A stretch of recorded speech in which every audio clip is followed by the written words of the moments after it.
ನೋಡಿ, body full ಹಿಂದೆ ಹೋಗ್ತಾ ಇದೆ. ಹಿಂದ್ಗಡೆ ಲೆಗ್ಸ್ನ ನೀವು ಅಬ್ಸರ್ವ್ ಮಾಡಿ, ಬ್ಯಾಕ್ ಲೆಗ್ ನೋಡಿ ಪದೇ ಪದೇ ಅಗೇನ್ ಮತ್ತೆ ಅವರು ಬ್ಯಾಲೆನ್ಸ್ ಸಿಕ್ಕಾಪಡೆ ತಪ್ಪೋಯ್ತು. ಆ ಕೋನ್ ಸ್ಪೀಡ್ ನೋಡಿ ಆ್ಯಂಡ್ ನನ್ನ ಬ್ಯಾಟ್ ಸ್ಪೀಡ್ ನೋಡಿ, ತುಂಬ ಜಾಸ್ತಿ ಇಲ್ಲ.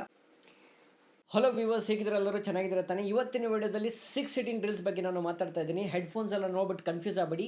ಒಂದು ಪ್ಲೇಯರ್ ಜೊತೆಗೆ ಸೆಷನ್ ರೆಕಾರ್ಡ್ ಆಗಿದೆ. ಆ ರೆಕಾರ್ಡಿಂಗ್ನ ನಾನು ಇವತ್ತು ನಿಮಗೆ ತೋರಿಸ್ತಾ ಇದ್ದೀನಿ.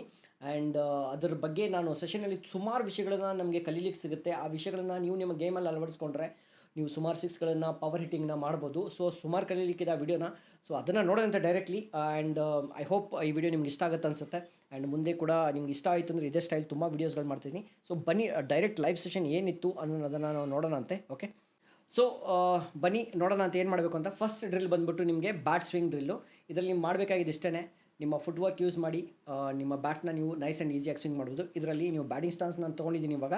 ಓಕೆ, ನಾನು ಇದರಲ್ಲಿ ನೀವು ನೋಡ್ತಾ ಇದ್ದೀರಾ, ಬ್ಯಾಟ್ ಇಡ್ತಾ ಇದ್ದೀನಿ, ಬ್ಯಾಟ್ ಸ್ವಿಂಗ್ ಮಾಡ್ತಾ ಇದ್ದೀನಿ. ಸಿಂಪಲ್ ಡ್ರಿಲ್ ಇದೆ. ಓಕೆ, ಹೆಡ್ ಸ್ಟಿಲ್ ಆಗಿರಬೇಕು, ಬಾಡಿ ವೆಯ್ಟ್ ಮುಂದೆ ಟ್ರಾನ್ಸ್ಫರ್ ಆಗಬೇಕು ಆ್ಯಂಡ್ ಬ್ಯಾಟ್ ಸ್ವಿಂಗ್ ಆಗಿ ಫಿನಿಶ್ ಆಗಿ ಶೋಲ್ಡರ್ ಮೇಲೆ, shoulder to shoulder bat finish ಆಗಬೇಕು. ಸಿಂಪಲ್ ಡ್ರಿಲ್, ತುಂಬ ಈಸಿಯಾಗಿ ವಿತೌಟ್ ಎನಿ ಎಕ್ವಿಪ್ಮೆಂಟ್ಸ್ನ ನೀವು ಇದನ್ನು ಮಾಡ್ಬೋದು.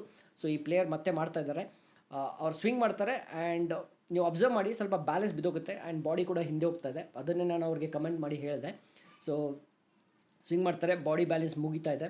ಆ್ಯಂಡ್ ಇನ್ನೊಂದು ವಿಷಯ ನಾನು ನಿಮಗೆ ಇವಾಗಲೇ ತೋರಿಸ್ತೀನಿ ಸ್ವಲ್ಪ ಹೊತ್ತು ಆದಮೇಲೆ.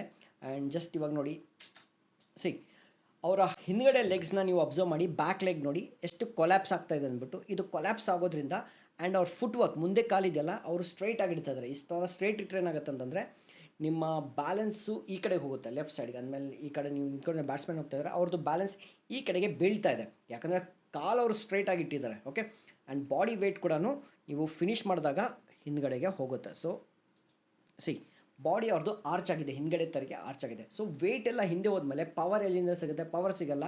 ಹಾಗಾಗಿ ಬಾಡಿ ವೆಯ್ಟ್ ಕೂಡ ಹಿಂದೆ ಹೋಗುತ್ತೆ ಆ್ಯಂಡ್ ಬ್ಯಾಲೆನ್ಸ್ ತಪ್ಪೋಗುತ್ತೆ ಆ್ಯಂಡ್ ಪವರ್ ಸಿಗಲ್ಲ. ಮೇನ್ ಇಂಪಾರ್ಟೆಂಟ್ ಪವರ್ ಸಿಗಲ್ಲ. ಓಕೆ, ಅದರಿಂದ ಬಾಲ್ ಸಿಕ್ಸ್ಗೆ ಹೋಗಲ್ಲ, ಅಲ್ಲಲ್ಲೇ ಉಳ್ಕೊಳುತ್ತೆ. So I am trying to tell him. So ಈ ಡ್ರಿಲ್ ನೀವು ಮಾಡಬೇಕಾಗಿದ್ರೆ ವಿತ್ ಜಸ್ಟ್ ಬ್ಯಾಟ್, ಬರೀ ಸ್ವಿಂಗ್ ಮೇಲೆ, ಬಾಡಿ ಬ್ಯಾಲೆನ್ಸ್ ಮೇಲೆ, ಹೆಡ್ ಪೊಸಿಷನ್ ಮೇಲೆ ಕಾನ್ಸಂಟ್ರೇಟ್ ಮಾಡಿ. ತುಂಬ ಜೋರಾಗಿ ಹೊಡಿಲಿಕ್ಕೆ ನೋಡಿಬಿಡಿ. ಇದರಲ್ಲಿ ಬ್ಯಾಟ್ಸ್ಮನ್ ತುಂಬ ಜೋರಾಗಿ ಸ್ವಿಂಗ್ ಮಾಡಲಿಕ್ಕೆ ಟ್ರೈ ಮಾಡ್ತಾಯಿದ್ದಾರೆ. ಸೊ ಜೋರಾಗಿ ಸ್ವಿಂಗ್ ಮಾಡೋ ಅವಶ್ಯಕತೆ ಇಲ್ಲ. ಅಕಸ್ಮಾತ್ ನೀವು ಲೆದರ್ ಬಾಲ್ ಕ್ರಿಕೆಟ್ ಏನಾದರೂ ಆಡ್ತಿದ್ರೆ ನಿಮ್ಮ ಬಾಲ್ ಆಟೋಮೆಟಿಕ್ಕಾಗಿ ತುಂಬ ದೂರ ಹೋಗುತ್ತೆ, ಕರೆಕ್ಟಾಗಿ ಟೈಮಿಂಗ್ ಮಾಡಿದ್ರೆ. ಟೆನ್ನಿಸ್ ಬಾಲ್ ಸ್ವಲ್ಪ ಪವರ್ ಬೇಕಾಗುತ್ತೆ, ಬಟ್ ಯಾವುದೇ ಗೇಮಲ್ಲಾದರೂ ತುಂಬ ಜೋರಾಗಿ ಹೊಡೆಯೋ ಅವಶ್ಯಕತೆ ಇಲ್ಲ. ಇದರಲ್ಲಂತೂ ಅವ್ರು ತುಂಬ ಹಿಂದೆನೇ ಹೋಗ್ಬಿಟ್ರು. ಮತ್ತೆ ಸ್ವಲ್ಪ ಹಿಂದೆ ಮಾಡಿ ತೋರಿಸ್ತೀನಿ ನಿಮಗೆ. ನೋಡಿ, ಬಾಡಿ ಫುಲ್ ಹಿಂದೆ ಹೋಗ್ತಾ ಇದೆ. ಇದರಿಂದ ಏನಾಗುತ್ತೆ ಅಂದರೆ ವೆಯ್ಟೇ ಸಿಗಲ್ಲ ಅವ್ರಿಗೆ. ವೆಯ್ಟ್ ಸಿಗಲಿಲ್ಲ ಅಂತಂದರೆ ಬಾಡಿ ಬ್ಯಾಲೆನ್ಸ್ ಕರೆಕ್ಟಾಗಿ, ಪವರಲ್ಲಿ ಶಾರ್ಟ್ ಸಿಗಲ್ಲ, ಬ್ಯಾಲೆನ್ಸು ಸಿಗಲ್ಲ. ಮತ್ತು ಮುಂದ್ಗಡೆ ಇರೋ ಟೋ ಕಾನ್ಸಂಟ್ರೇಟ್ ಮಾಡಿ ನೀವು ಸ್ಟ್ರೈಟಾಗಿ ಇಟ್ಟಿದ್ದಾರೆ. ಸ್ಟ್ರೈಟಾಗಿ ಇಡಬಾರ್ದು, ಸ್ವಲ್ಪ ಅದು ಇಂಡಿಕೇಟ್, ಐ ಮೀನ್ ಸ್ವಲ್ಪ ಆ್ಯಂಗಲಲ್ಲಿ ಇರಬೇಕು. ಫಾರ್ ಎಕ್ಸಾಂಪಲ್, ಬೌಲರ್ ಯಾವ ಕಡೆಯಿಂದ ಬಾಲ್ ಮಾಡ್ತಾರೆ, ಅಕಸ್ಮಾತ್ right arm bowler over the wicket ball ಮಾಡ್ತಿದ್ರೆ ಅಥವಾ ಮಿಡ್ ಆಫ್ ಕಡೆಗೆ ಪಾಯಿಂಟಿಂಗ್ ಆಗಿರಬೇಕು. ಓಕೆ, ಸೊ ಇದು ಒಂದು ವಿಷಯ ಇದರಲ್ಲಿ ಕಲಿಬೇಕಾಗಿರೋದು. ನಾವು ಫಸ್ಟ್ ಡ್ರಿಲ್ ಆಯಿತು ಬ್ಯಾಟ್ ಸ್ವಿಂಗು. ನಾವು ಸೆಕೆಂಡ್ ಡ್ರಿಲ್ ಬಗ್ಗೆ ಹೋಗ್ತಾ ಇದ್ವಿ. ಸೆಕೆಂಡ್ ಡ್ರಿಲ್ಲಲ್ಲಿ ನಾವು ಕೋನ್ಸ್ ಯೂಸ್ ಮಾಡ್ತಾ ಇದ್ದೀವಿ. ಸಾಫ್ಟ್ ಕೋನ್ಸ್, ಬ್ಯಾಟಿಂಗ್ ಕೋನ್ಸ್ ಅಂತ ಇರುತ್ತೆ. ಯೂಶಲಿ ತುಂಬ ಜನ ಇದ್ರ ಮೇಲೆ ಒಂದು ಬಾಲ್ ಇಟ್ಟು ಪ್ರಾಕ್ಟೀಸ್ ಮಾಡ್ತಾರೆ. ಬಾಲ್ ಇಟ್ಟು ಪ್ರಾಕ್ಟೀಸ್ ಮಾಡಿದ್ರೆ ಏನಾಗುತ್ತೆ ಅಂತಂದರೆ ನೀವು ಬಾಲ್ ಕೂಡ ಎತ್ಕೊಂಬರ್ಬೇಕು, ನೀವು ಕೋನ್ ಕೂಡ ಎತ್ಕೊಂಬರ್ಬೇಕು, ಮತ್ತೆ ಇಡಬೇಕು, ಟೈಮ್ ವೇಸ್ಟ್ ಆಗುತ್ತೆ. ಸೊ ಹೇಳಬೇಕೇನು ಅಂತಂದರೆ ಈ ಡ್ರಿಲ್ಲಲ್ಲಿ ಇಂಪಾರ್ಟೆಂಟ್ ಏನು, body balance, head position, bat swing, okay, and weight transfer. ಇದು ಇಂಪಾರ್ಟೆಂಟು. ಬಾಲ್ ಇದ್ರೇನು, ಕೋನ್ ಇದ್ರೇನು. ಓಕೆ, ಸೊ ಬಾಲ್ ಹೊಡೆಯೋದು ಇಂಪಾರ್ಟೆಂಟ್ ಅಲ್ಲ, ಇದನ್ನು ಫಸ್ಟು ಫೋಕಸ್ ಮಾಡಿ. ಆ್ಯಂಡ್ ಈ ರೀತಿ ನಿಮಗೆ ಕೋನ್ಸ್ ಅಮೆಝಾನ್ ಸಿಕ್ಬಿಡುತ್ತೆ. ನೀವು ಕೋನ್ಸ್ ಇಲ್ಲ ಅಂತಂದರೆ, ನೀವು ಅಕಸ್ಮಾತ್ ಕೋನ್ಸ್ ಇಲ್ಲವೇ ಇಲ್ಲ ಅಂತಂದರೆ ನೀವು ಕೆಳಗಡೆ ಬಾಲ್ ಇಟ್ಬಿಟ್ಟು ಅಥವಾ ಏನೇ ಒಂದು ನಿಮ್ಮ ಹತ್ರ ಏನು ಅವೈಲೇಬಲ್ ರಿಸೋರ್ಸಸ್ ಇದೆ ಬಾಲ್ ಅದರಲ್ಲಿ ಇಟ್ಬಿಟ್ಟು ನೀವು ಪ್ರಾಕ್ಟೀಸ್ ಮಾಡ್ಬೋದು. ಬಟ್ ಮೇನ್ ಇಂಪಾರ್ಟೆಂಟ್ ಅಂದರೆ ಅದೇ. ಸೊ ನಾನು ಇವ್ರಿಗೆ ಬಾಲರ್ಗೆ ಬ್ಯಾಟ್ಸ್ಮನ್ಗೆ ಫೀಡ್ಬ್ಯಾಕ್ ಅದನ್ನೇ ಕೊಟ್ಟೆ. ತುಂಬ ಜೋರಾಗಿ ಹೊಡಿತಾ ಇದೆಯಪ್ಪ ನೀನು, ಇಷ್ಟು ಜೋರಾಗಿ ಹೊಡೆಯೋ ಅವಶ್ಯಕತೆ ಇಲ್ಲ, ಆರಾಮಾಗಿ ಬ್ಯಾಟ್ ಸ್ವಿಂಗ್ ಮೇಲೆ ಕಾನ್ಸಂಟ್ರೇಟ್ ಮಾಡೋ ಅಂತಲೇ ಕೂಡ ಹೇಳಿದೆ ನಾನು. ಬಟ್ ಪದೇ ಅಗೇನ್ ಮತ್ತೆ ಅವರು ಬ್ಯಾಲೆನ್ಸ್ ಸಿಕ್ಕಾಪಡೆ ತಪ್ಪೋಯ್ತು. ನಾನೊಂದು ಟ್ರೈ ಮಾಡ್ತೀನಿ, ಅವ್ರಿಗೆ ಡೆಮೋ ಕೊಟ್ಟು ಬನ್ನಿ ನೋಡೋಣ ಅಂತ ಏನಾಗ್ತಾ ಇದೆ ಅಂದ್ಬಿಟ್ಟು. ಓಕೆ, ಸೊ ನನ್ನ ಬಾಡಿ ಬ್ಯಾಲೆನ್ಸ್, ನನ್ನ ವೆಯ್ಟ್ ಅದು ಇಂಪಾರ್ಟೆಂಟು. ನಾನು ಸ್ಟಾನ್ಸ್ ತೊಗೊಂಡೆ, ಕಾಲಿಟ್ಟು ಹೊಡೆದೆ. ಓಕೆ, ಅಬ್ಸರ್ವ್ ಮಾಡಿ ನೀವು, ಬಾಲ್ ಯಾವ ರೀತಿ ಅಂದಮೇಲೆ ಕೋನ್ ಯಾವ ರೀತಿ ಹೋಗ್ತಾ ಇದೆ ಅಂದ್ಬಿಟ್ಟು, ಯಾವ ಸ್ಪೀಡಿಗೆ ಹೋಗುತ್ತೆ ಅಂದ್ಬಿಟ್ಟು ಜಸ್ಟ್ ಆ ಕೋನ್ ಕಡೆಗೆ ಗಮನ ಕೊಡಿ. ಆ್ಯಂಡ್ ದೆನ್ ಆ ಕೋನ್ ಸ್ಪೀಡ್ ನೋಡಿ ಆ್ಯಂಡ್ ನನ್ನ ಬ್ಯಾಟ್ ಸ್ಪೀಡ್ ನೋಡಿ, ತುಂಬ ಜಾಸ್ತಿ ಇಲ್ಲ, ಈಸಿಯಾಗಿ ಬ್ಯಾಟ್ ಸ್ವಿಂಗ್ ಮಾಡ್ತಾಯಿದ್ದೀನಿ. ಸೊ ಇದನ್ನೇ ನಾನು ಹೇಳ್ತಾ ಇರೋದು. ನಿಮ್ಮ ಬ್ಯಾಲೆನ್ಸ್ ಆಗಿತ್ತು ಅಂತಂದರೆ ಬಾಲ್ ಆರಾಮಾಗಿ ಫಾಸ್ಟಾಗಿ ಹೋಗುತ್ತೆ. ಇದು ಒಂದು ಒಳ್ಳೆ ಇಂಪಾರ್ಟೆಂಟ್ ಡಿಸ್ಕಷನ್ ಆಯಿತು ಅವ್ರ ಜೊತೆಗೆ. ಸೊ ಇಲ್ಲಿ ಅವ್ರು ಏನು ಮಾಡ್ತಾಯಿದ್ದಾರೆ ನೋಡಿ. ಸೊ ನಾನು ಅವ್ರು ಕೇಳಿದೆ, ನಾನು ಡೆಮೋ ಮಾಡಿದ ತಕ್ಷಣ ಅವ್ರು ಏನೋ ಮಾಡ್ಲಿಕ್ಕೆ ಟ್ರೈ ಮಾಡಿದ್ರು. ಆ ಪ್ಲೇಯರ್ ಅವರು ಕಾಲ್ ಕಡೆಗೆ ನೋಡ್ತಾ ಇದ್ದಾರೆ. ಕಾಲ್ ಕಡೆಗೆ ಏನಕ್ಕೆ ನೋಡ್ತಾ ಇದ್ದಾರೆ ಅಂತಂದರೆ ವೆರಿ ಇಂಟ್ರೆಸ್ಟಿಂಗ್ ಸ್ಟೋರಿ. ನಾನು ಇದನ್ನು ಏನಕ್ಕೆ ನೋಡ್ತಾ ಇದ್ದೆ ನನಗೆ ಗೊತ್ತು. ಸುಮಾರು ವೀಡಿಯೋಸ್ಗಳಿದೆ, ಕ್ರಿಕೆಟ್ ಪವರ್ ಹಿಟ್ಟಿಂಗ್ ವೀಡಿಯೋಸ್ ಇದೆ ಇಂಟರ್ನೆಟ್ಟಲ್ಲಿ. ತುಂಬ ಜನ ನೋಡ್ತಾರೆ, ಬಟ್ ಅರ್ಧಂಬರ್ಧನೇ ನೋಡ್ತಾರೆ ಅದನ್ನು, ಅದ್ರದ್ದು ಕಂಪ್ಲೀಟ್ ಅರ್ಥ ಮಾಡ್ಕೊಳ್ಳಲ್ಲ.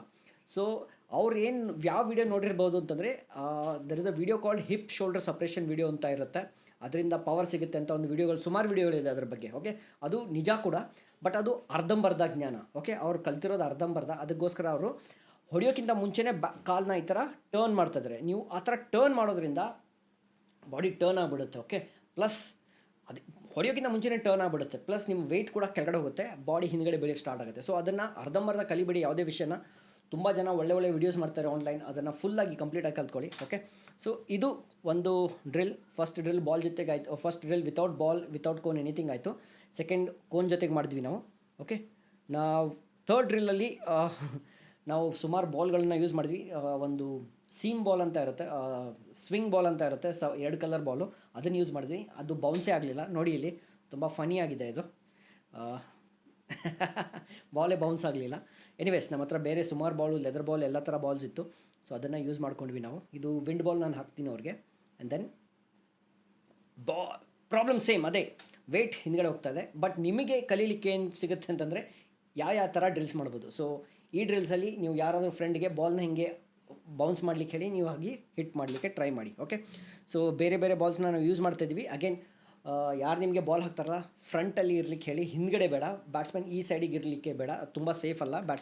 ಬ್ಯಾಟ್ ಸ್ವಿಂಗಾಗಿ ಎಲ್ಲಾದರೂ ನಿಮಗೆ ಇಂಜರಿ ಆಗ್ಬೋದು. ಓಕೆ, ಸೊ ಇದೇ ರೀತಿ ನಾವು ಪ್ರಾಕ್ಟೀಸ್ ಮಾಡ್ಬೋದು. ನಾನು ಜಸ್ಟ್ ಫಾರ್ವರ್ಡ್ ಮಾಡ್ತೀನಿ. ದೆನ್ ನಾನು ಏನು ಮಾಡ್ತೀನಿ ಅಂತಂದರೆ I am changing my camera. So ಇದು ನಿಮ್ಮ ನೆಕ್ಸ್ಟ್ ಡ್ರಿಲ್. ಓಕೆ, ಈ 3 ಡ್ರಿಲ್ ಆದಮೇಲೆ 4ನೇ ಡ್ರಿಲ್ಲು ನೀವು ಕೋನ್ಗಳನ್ನು ಯೂಸ್ ಮಾಡ್ಬೋದು ಅಥವಾ ಬಾಲ್ಗಳನ್ನು ಕೂಡ ಯೂಸ್ ಮಾಡ್ಬೋದು. ಅಕಸ್ಮಾತ್ ನೀವು ಕೋನ್ ಯೂಸ್ ಮಾಡ್ತಿದ್ರೆ ನೀ ಹೈಟ್ಗಿಂತ ಸ್ವಲ್ಪ ಕೆಳಗಡೆ ಅಂಡರ್ ಆರ್ಮ್ ಎಸಿಲಿಕ್ಕೆ ಟ್ರೈ ಮಾಡಿ. ಫಾರ್ ಎಕ್ಸಾಂಪಲ್ ಇಲ್ಲಿ ನೋಡಿ, ನಾನು ಅಂಡರ್ ಆರ್ಮ್ ಎಸಿಲಿಕ್ಕೆ ಟ್ರೈ ಮಾಡ್ತೀನಿ. And there it is. Okay, ಈ ಬ್ಯಾಟ್ಸ್ಮನ್ನ ಫಾಲೋ ಮಾಡಿಬಿಡಿ, ಅವ್ರು ಕರೆಕ್ಟಾಗಿ ಆಡ್ತಾಯಿಲ್ಲ. ಬಟ್ ಡ್ರಿಲ್ಸ್ನ ನೀವು ಕಾನ್ಸಂಟ್ರೇಟ್ ಮಾಡಿ, ಈ ಥರ ಡ್ರಿಲ್ಸ್ನ ಕಾನ್ಸಂಟ್ರೇಟ್ ಮಾಡಿ, ಬಾಡಿ ವೆಯ್ಟ್ನ ಮುಂದ್ಗಡೆ ಇಟ್ಲಿ ನೋಡಿ. ಓಕೆ, ಸೊ ಸೆಕೆಂಡ್ ಕೋನ್ ನಾನು ಹಾಕ್ತಾಯಿದ್ದೀನಿ. ಇದನ್ನು ಅಂತೂ ಜಲ್ದಿ ಆಡಿಬಿಟ್ರು, ಬಾಲ್ ಮೇಲಕ್ಕೆ ಹೋಯಿತು, ಸ್ವಲ್ಪ ಲೇಟಾಗಿ ಆಡಬೇಕಾಗಿತ್ತು. ಆ್ಯಂಡ್ ದೆನ್ ಇದನ್ನು ಕೂಡ ತುಂಬಾ ಮೇಲೆ ಹೊಡೆದ್ರು, ಸೈದಾ ಕ್ಯಾಚ್ ಹೋಗುತ್ತಿದ್ದು. ಓಕೆ, ಆ್ಯಂಡ್ ದೆನ್ ಇದು ನಾನೇ ಕರೆಕ್ಟಾಗಿ ಹಾಕಲಿಲ್ಲ, ಡಿಫ್ರೆಂಟ್ ಸ್ಟೋರಿ. ಸೊ ಇದು ನಿಮ್ಗೆ ಅರ್ಥ ಆಯ್ತಲ್ಲ. ಇದನ್ನು ನೀವು ಬಾಲ್ ಕೂಡ ಹಾಕಿಬಿಟ್ಟು ಮಾಡ್ಬೋದು. ನೀವು ಬಾಲ್ನ ಫುಲ್ ಟಾಸ್ ಕೂಡ ಹಾಕ್ಬೋದು, ಅಥವಾ ಈ ರೀತಿ ನೀವು ಪಿಚ್ ಮಾಡಿ ಕೂಡ ಹಾಕ್ಬೋದು. ಫಾರ್ ಎಕ್ಸಾಂಪಲ್ ನಾನು ಇಲ್ಲಿ ಪಿಚ್ ಮಾಡಿ ಹಾಕ್ತಾಯಿದ್ದೀನಿ, ದೆನ್ ಈ ರೀತಿ ಪಿಚ್ ಕೂಡ ಹಾಕಿಬಿಟ್ಟು ಮಾಡ್ಬೋದು. ಓಕೆ, ಸೊ ಈ ಸೆಷನಲ್ಲಿ ನೀವು ನೋಡಿದ್ರೆ ನಾನು 4 ಡ್ರಿಲ್ಸ್ ಮಾಡಿಸಿದೆ. ಒಂದು ಬರೀ ಬ್ಯಾಟ್ ಸ್ವಿಂಗ್ ಮಾಡಿದ್ರಿ, ಅದರಲ್ಲಿ ಸೆಕೆಂಡ್ ಡ್ರಿಲ್ಲಲ್ಲಿ ನಾನು ಕೋನ್ ಇಟ್ಬಿಟ್ಟು ಮಾಡಿದೆ. ಥರ್ಡ್ ಡ್ರಿಲ್ಲಲ್ಲಿ ಬಾಲ್ನ ಬೌನ್ಸ್ ಮಾಡಿದೆ. ಓಕೆ, ಆ್ಯಂಡ್ ಫೋರ್ತ್ ಡ್ರಿಲ್ಲಲ್ಲಿ ಕೋಲ್ನ ಅಥವಾ ಬಾಲ್ನ ನಾನು ಎಸ್ದೆ. ಫುಲ್ ಟಾಸ್ ನೀವು ಹಾಕ್ಬೋದು. ಓಕೆ, 5ನೇ ಡ್ರಿಲ್ಲಲ್ಲಿ ನೀವು ಬಾಲ್ನ ಪಿಚ್ ಮಾಡಿ ಹಾಕ್ಬೋದು. ಸೊ ಈ ಡ್ರಿಲ್ಸ್ಗಳನ್ನು ನೀವು ಪ್ರಾಕ್ಟೀಸ್ ಮಾಡಿ. ಇದರಲ್ಲಿ ನೀವು ನೋಡಿದ್ರಿ ಬ್ಯಾಟ್ಸ್ಮನ್ ಎಷ್ಟು ಮಿಸ್ಟೇಕ್ ಮಾಡಿದ್ರು ಅಂದ್ಬಿಟ್ಟು, ಇದನ್ನು ನೀವು ದಯವಿಟ್ಟು ಮಾಡಿಬಿಡಿ. ಆ್ಯಂಡ್ ಬಾಡಿ ಬ್ಯಾಲೆನ್ಸ್ ಮುಂದ್ಗಡೆ ಇರಬೇಕು, ವೆಯ್ಟ್ ಟ್ರಾನ್ಸ್ಫರ್ ಮುಂದೆ ಇರಬೇಕು. ಆ್ಯಂಡ್ ಈ ವಿಷಯಗಳ ಬಗ್ಗೆ ನೀವು ಗಮನ ಕೊಡಿ. ಆ್ಯಂಡ್ 6 ಹಿಟ್ಟಿಂಗ್ ತುಂಬ ಈಸಿ ಆಗುತ್ತೆ, ತುಂಬ ಜೋರಾಗಿ ಹೊಡೆಯೋ ಅವಶ್ಯಕತೆ ಇಲ್ಲ. ಸೊ ಐ ಹೋಪ್ ಈ ವಿಡಿಯೋದಲ್ಲಿ ನಿಮಗೆ ಸುಮಾರು ವಿಷಯಗಳು ಕಲೀಲಿಕ್ಕೆ ಸಿಕ್ತು ಅನಿಸುತ್ತೆ. ಆ್ಯಂಡ್ ಇದೇ ಥರ ವೀಡಿಯೋಸ್ಗಳಿಗೆ, ಇದೇ ಥರ ಟಿಪ್ಸ್ಗಳಿಗಾಗಿ RBB ಕ್ರಿಕೆಟ್ ಆನ್ಲೈನ್ನ ಫಾಲೋ ಮಾಡಿ. ಆ್ಯಂಡ್ ಮುಂದಿನ ವೀಡಿಯೋದಲ್ಲಿ ಸಿಗ್ತೀನಿ. ನೆಕ್ಸ್ಟ್ ವೀಡಿಯೋವರೆಗೂ ಬಾಯ್.